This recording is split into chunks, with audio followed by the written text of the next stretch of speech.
It's your boy KC Da BeatMonster and I'm rocking with HustleHearted.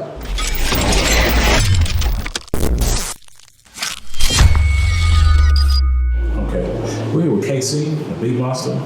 I want to start out by asking you, where are you from? I'm from Atlanta, Georgia. Born and raised.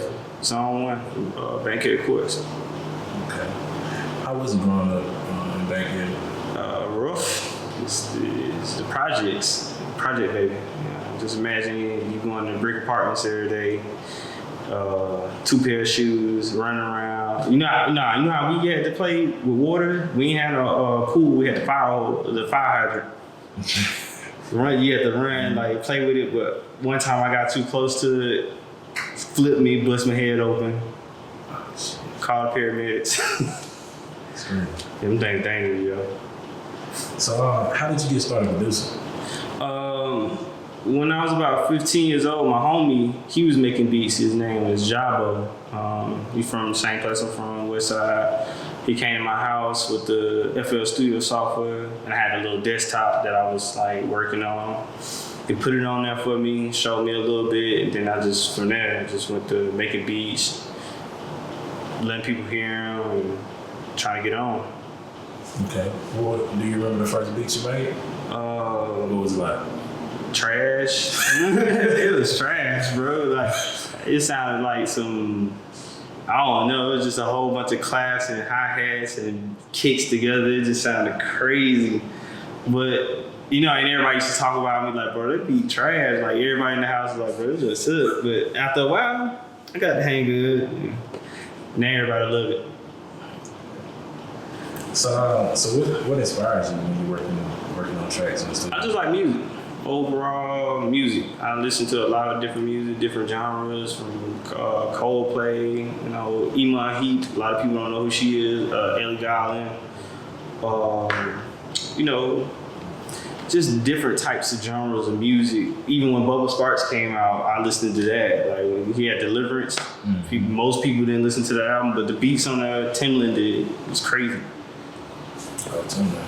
Huh? I said Timbaland. Yeah, Timbaland was crazy on that. Crazy. So what's your favorite beats to make? Favorite beats? What's your favorite type of beat? Genre? Yeah, genre. It don't matter. To me, I like it all. Just as long as it sounds good. It's more about it don't matter. Just as long as it sounds good. It could be any genre, because it's EDM music that I like that got crazy little sounds and bass and drops and stuff that I mess with. So do you like producing in the studio with artists or do you like emailing beats? I don't email beats. Any artist will tell you that. I don't email no beats. Like they get mad. They be like, bro, give me some beats. I was like, man, lock in. Like, you want some beats? I was lock in. I make something for you. I play something I already got for you. It's up to you. I'm not sending you no beats, man. It don't work like that. I feel like people has took away from the genuine feeling of music by sending beats. You know what I'm saying? You don't get to get a feel for the artist. The artist might not even know you like your own beats. You know what I'm saying? Like you gotta make them get on the beat, get the feel, put the feeling on him. Like, hey, bro, this beat hard. Get on it. You know what I'm saying? So can you tell us about your latest project, Believe, and what made you decide to switch going into artist mode? Oh man, I always been rapping since I was even Rich Kids days. When I was with the Rich Kids, we was all together. I was rapping in. We was doing songs together. Believe was inspired by Prodigy from Mobb Deep. I was doing songs in the crib one day, and my homie was like, send me some songs to listen to. He from New York. His name Books Baguettes. We was doing songs, so I sent him a couple songs. He let Prodigy hear one of the songs I did, and Prodigy asked to jump on it.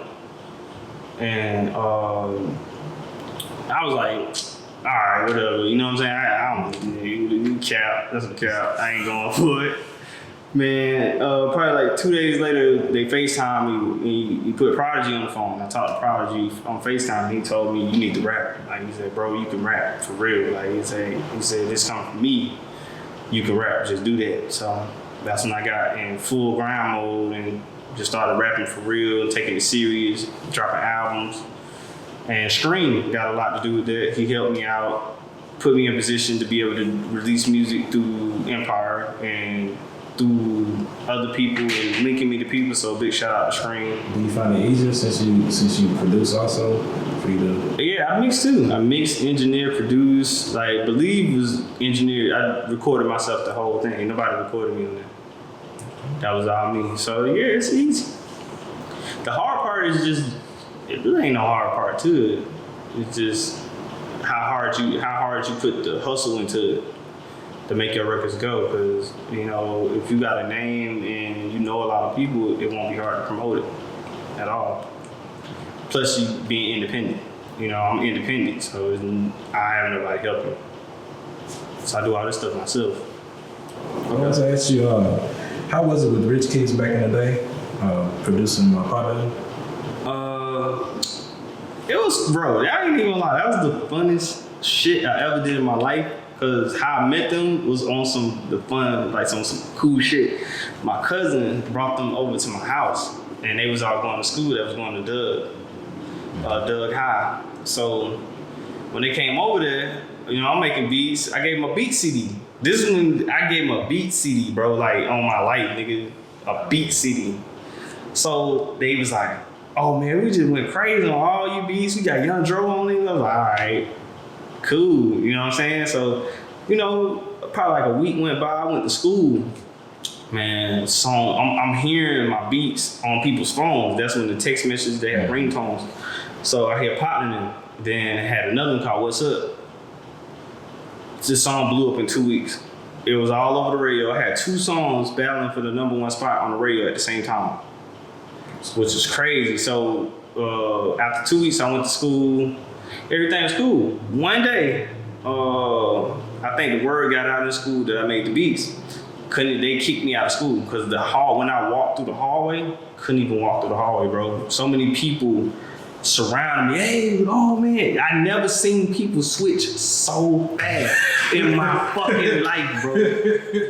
People attitudes, the way they, bro, the finest girls in school, bro, like, oh, he my boyfriend, he my man, pulling me side to side, like, oh, what's up, bro? My homie. I'm talking about, like, bro, y'all folks say he never spoke to me or even liked me, bro, like, until this happened. So when people say being famous is different, I don't like it.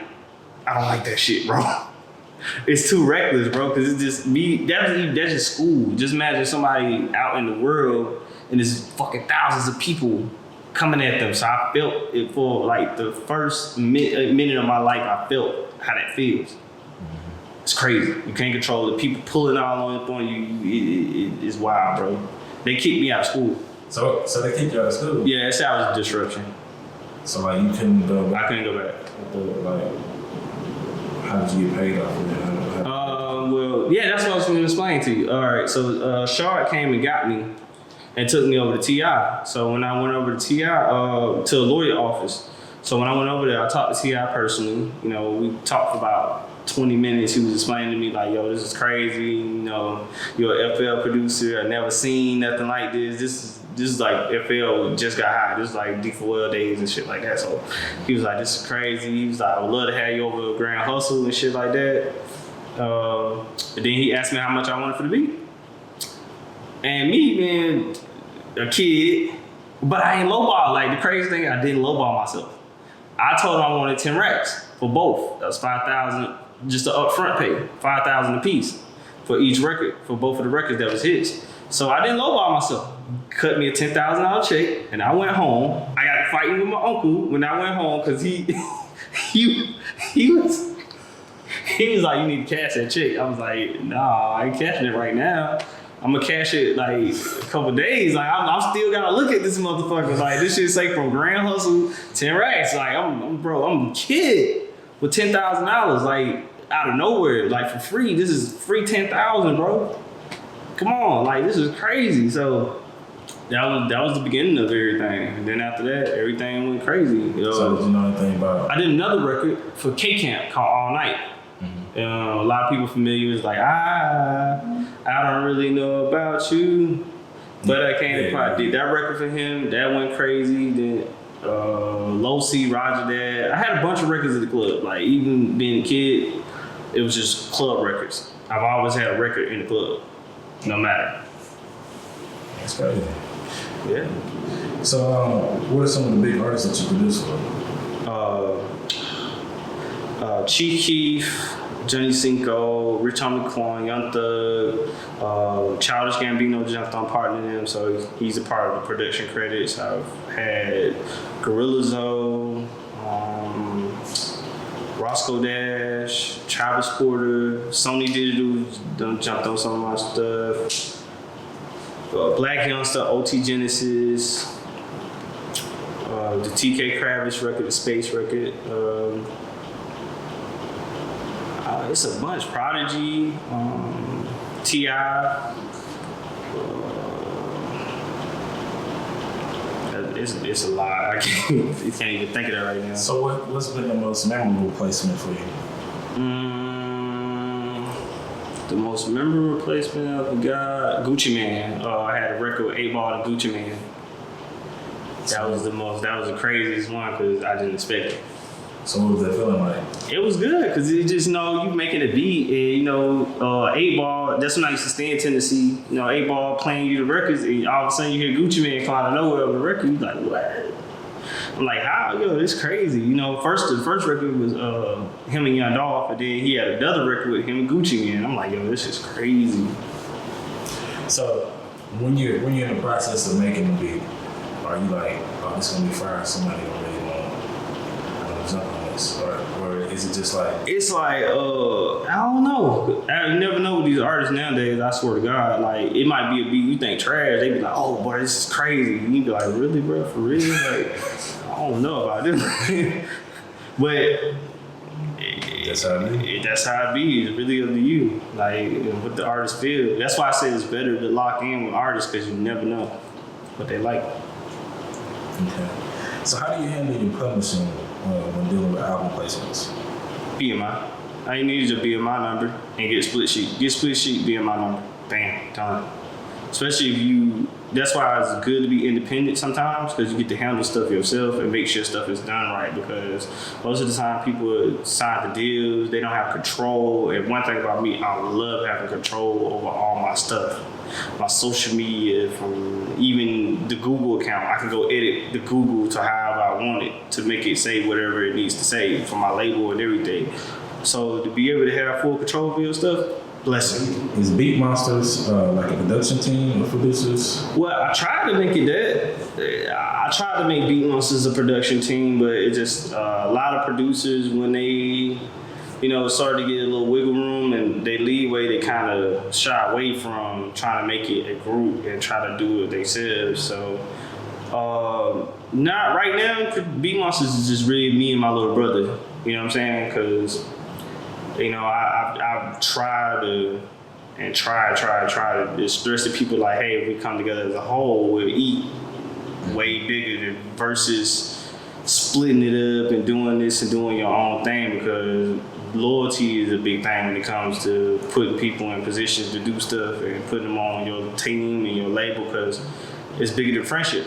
That's like life. This is your family member. So as far as right now, it's just me and my brother with just doing the BeatMonster thing. I started when I was 15 years old. I've had a lot of producers come aboard and say, hey, I want to be a part of it just to get some wiggle room and then they do their own thing, which is fine. That happens to a lot of labels and a lot of people that do stuff like this. Name 3 things that you need in the studio. As far as producing or just... Either producing, well, let's go with producer for right now. Producing, you'll need interface, speakers, computer. That's it. That's the only thing you need: computer, interface, and speakers. Okay. What about when you're an artist mode? Interface, speakers, and a mic, and a computer. That's it. That's the only thing you need. All that extra stuff they be having, you don't need all that. Have you ever had to travel? Yeah. To be in the studio with artists? Yeah. California, Canada. Sometimes they can't go across. Some of them can't leave the state because they're on probation. So you gotta go to them. A lot of the times it's just they feel comfortable in their own environment rather than coming to you. So yeah, you gotta travel sometimes. Okay. But it's good to make them pay for your flight. No, yeah, pay for my travel fees, bro, because I don't know what you want, you know what I'm saying? I might come out there, we don't do nothing, you know what I'm saying? Okay. So what motivates you as a producer? Just music overall. I just like hearing good, genuine music. Because when I turn on the radio or when I see something drop, I want to go to it and be like, it's fire. You know, I want to keep playing it in my radio instead of hearing the same song over and over and over and over and over. And it shouldn't be like that. I feel like we have too many artists in the music game right now for it not to be a lot of songs in rotation on the radio. You know, back in 2006, bro, Lil Jon, Sierra, Timbaland, Pharrell, we had Clips, we had all these people on the radio. Now you got like 5 artists on the radio. You get a mix show. But in rotation, bro, it's only like literally in Atlanta, it's like 5 to 7 artists that's in rotation for real. That's crazy. That don't even make sense. That's what the money. The radio spins is money. That's the most money you can get. Like fuck the YouTube and all that Spotify and all the doom spins. That's cool, but the radio is what generates the most money on your royalty check. What are some of your goals as a producer? Plaques.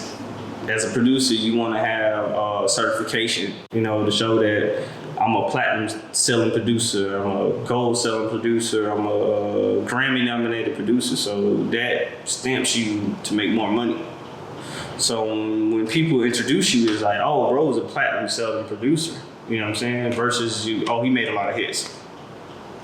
So you want to have something to show trophies. It's kind of like trophies. You want those trophies. Like you go home and you go in your work environment, you have a whole bunch of plaques. So it's just like, all right, I did this, I did this. Oh, let me go hard. It's time to go crazy. It's time for another one.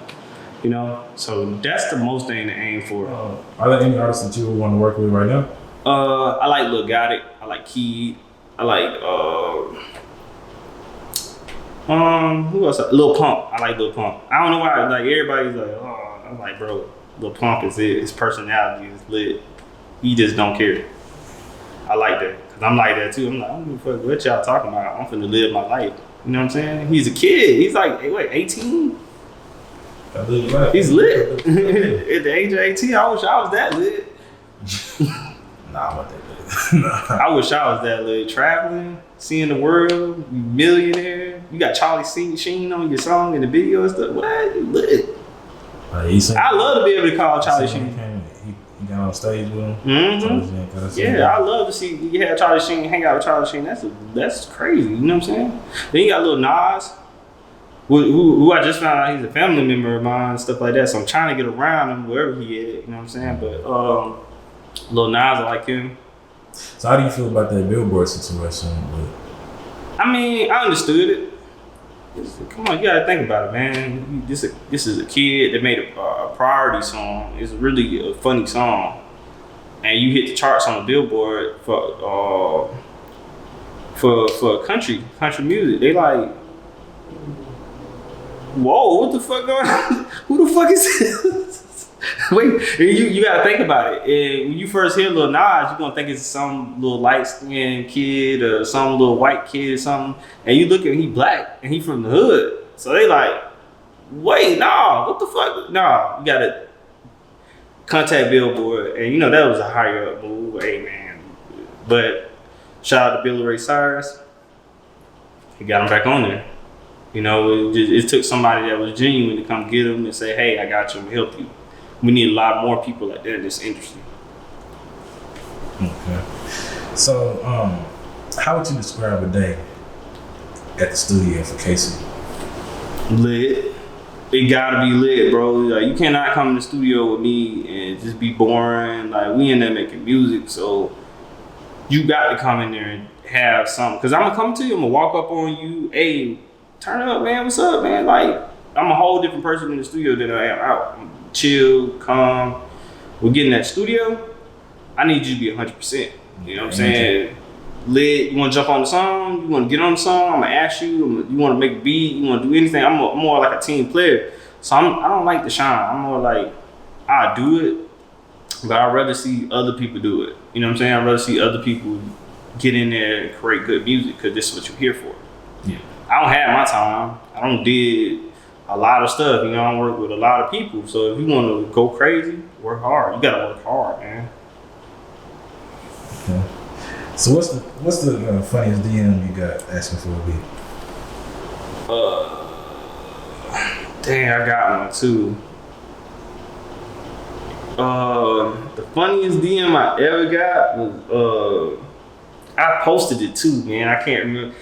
It was like shoot me some beats, and I was just like, all right, cool. I gave him some beats before, so it's just like I said, did you use the beats that I gave you last time? Did you use any of those? Nah, man, I wasn't feeling them. So I said, all right, cool.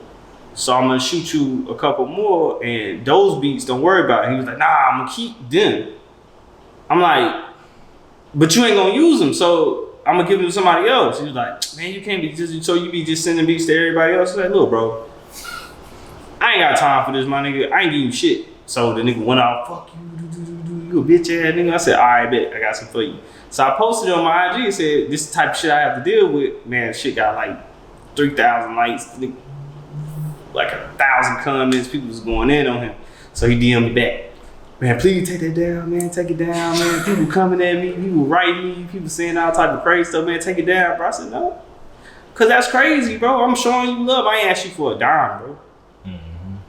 I have to deal with that a lot. Like, I don't ask you for nothing. And people know me, I don't ask nobody for nothing. Unless I don't, like, especially if I know you. If I know you, I'm gonna rock with you. So you gotta be genuine, man. You got to be genuine, man. So what advice do you have for up-and-coming producers, man? Don't be too eager, bro. Just take your time. In this music industry, I ain't gonna lie, it's a whole bunch of sharks, a whole bunch of people that would use you, a whole bunch of people that prey on people that's ignorant and that's too eager. Like, if you too eager, you end up in a messed up contract, or you end up somewhere you don't want to be at. And I've seen too many people go through that, bro. Like, it's a bunch of people walking around here right now fucked up because they can't do nothing. They have no control over anything they have. They can't even drop music. They want to do music so bad, but they can't drop nothing because they stuck in so many different contracts and trying to trust somebody in their career. So me, if you got money, you got a little bit of bread, do it yourself. It's an independent game right now, bro. You ain't got to do nothing but find a publishing company, a distribution, and distribute, and just get your fan base up naturally.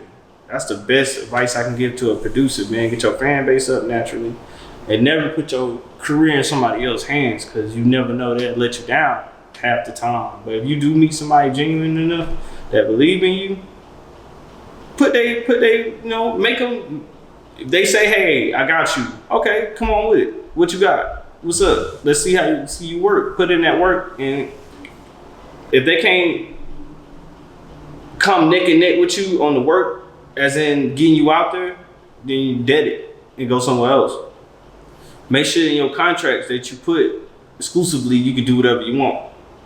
So if you don't do this for me in a certain amount of time, I'm out. Like, I gotta go. I gotta find somebody else. So that's what a lot of people slip up at, being too eager. They end up somewhere they don't want to be at, and that's for anything in life. Don't be too eager to take anything. Okay. So, how can people get in contact with you, and how can they hear some of your stuff? Oh man, you Google me. You can go on Google, type in KC Da BeatMonster on my life. Everything pop up, all my social medias, everything on it. Just Google KC Da BeatMonster. You ain't gotta go no. I ain't finna go all these Twitters, Instagram, all that. Just Google my name and go down to my social media. Every link is in there, from my YouTube, SoundCloud, interviews, from articles, everything. That's how you find me. All right, man. Thank you for coming out, man. All right, appreciate it.